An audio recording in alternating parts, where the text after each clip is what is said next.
Hello friends and welcome back!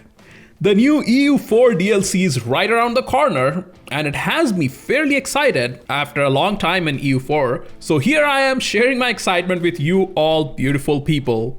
We are going to talk a little bit about the new Africa focused DLC named EU4 Origins. It's an expansion pack, which means there's mostly only flavor focus in there, mission trees for the most part. Before we look at some of the things coming out in this expansion, I should tell you, do not expect any big game mechanics changes in this patch or in future patches in general, because EU4 devs have said this already. They don't intend to make any significant changes to the game, and it's mostly going to be flavor DLCs from here on out for this game. And that's what this one looks like, a flavor DLC for Africa, which is amazing, honestly, because we all know, especially sub-Saharan Africa has been overlooked in this game for far too long. Well, let's go over quickly on the upcoming changes, and we will dive deep into each nation when the DLC is released on November 11th. This is going to be a short, condensed video. There are new mission trees for 7 nations, and most of them look pretty good actually. First off, Mali. Here's the new mission tree, nowhere near as fleshed out as France or England, but it's much better than what we have right now in game, so I'll take it. Mali starts with a disaster now, and the new missions will help with that. There are some more flavor events as expected.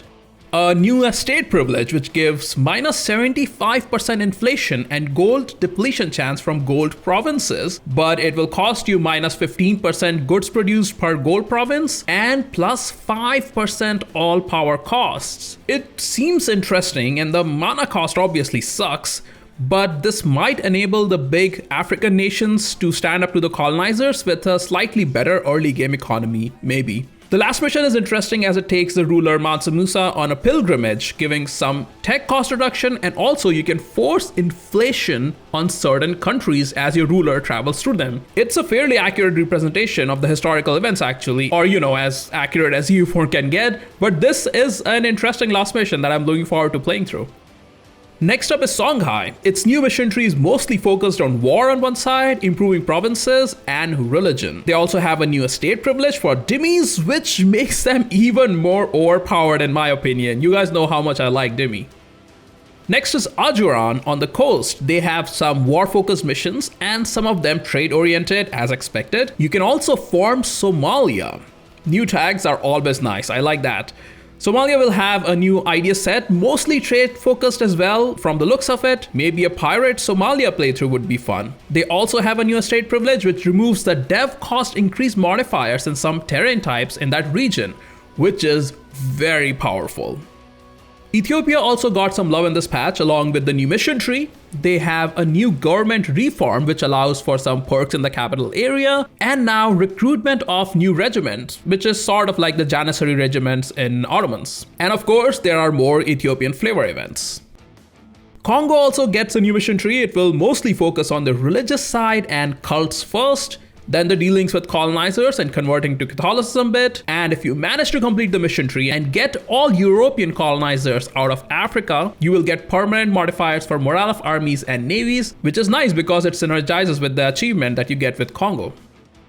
And the last 2 nations to get new mission trees are Mutapa and Kilwa. Kilwa mission tree looks like mostly related to diplomatic missions, which is different but interesting. Kilwa now also gets a new idea set, which is always exciting, although they are more trade focused than I would like them to be, honestly. The new idea set doesn't make Kilwa super powerful or anything. It's a fairly generic idea set, and I'm not going in deep into these idea sets because again, these might change, and we will go deep dive into all of these after release. Mutapa got a new mission tree as well. They start with a sort of a disaster, and the mission tree will help you get over that. Later you can form the nation of Zimbabwe, and yes, the new tag has its own idea set. It's again a decent idea set and more balanced actually than what we saw with the Southeast Asia update. If you guys remember, the crazy idea sets for Australian miners and Pacific Island miners. It's a bit of a whiplash really, going from those crazy modifiers in the last update to fairly meek modifiers on this one. But I don't want to get into that discussion right now. We will play a few hours of this DLC and then we'll figure out what to make of it. And I will showcase my thoughts on it after this DLC release, so make sure you're subscribed here so you don't miss out on new videos. There's another new tag of Zulu, and they have some powerful militaristic and expansionist ideas. I think this one's going to be a fun one to play.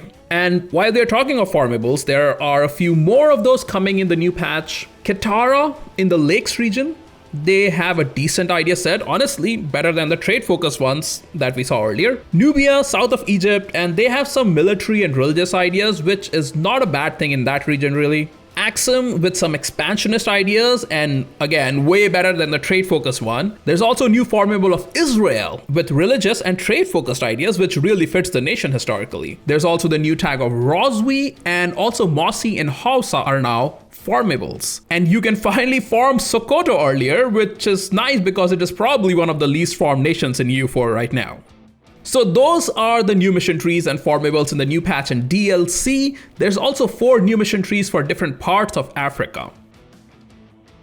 The Jewish religion got some updates as well. After all this time, finally, we now have Faith Power, which can be used to buy some Torah aspects in Advent, Diplo, and military categories. And then we can get some more extra bonuses based on which perk has been selected. There are some decent modifiers, and I like the degree of replayability on these actually. Take Diplo aspects for example. You can choose to go full humanist, get +2 tolerance of heathens, and have no penalties from Christian and Muslim religions. It's insanely powerful. But again, we'll get into all these details after release. As we all know, some of these modifiers might change. There are also more flavor events with Jewish religion now. I am going to try out a couple of Jewish religion playthroughs in the new patch. It looks interesting enough. There are some minor map changes in Africa and some more events added. There are new monuments, but again, I'm not getting into that right now. We will go over them once the DLC is released. There are actually a couple of significant game mechanic changes coming with the new free patch of 1.32 as well.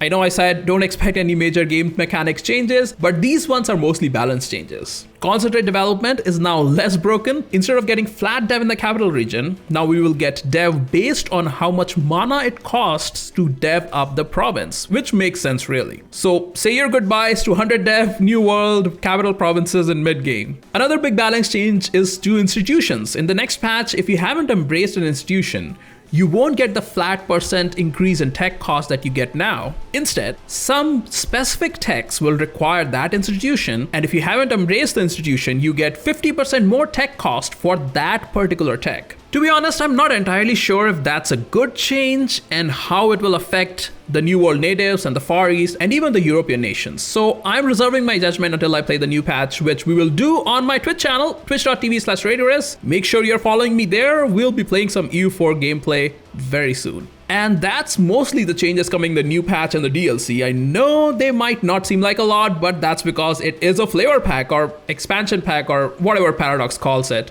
I'm guessing it will be around $10 mark as it's a small expansion, but don't quote me on that. I'm just speculating. We will get deep into all the African nations and updates after release. I hope to see you all there. Let me know what you think of the new Africa DLC and which nations are you looking forward to playing the most. You are watching a RadioRes Guide. Thank you for your time, and I'll see you all in the next one.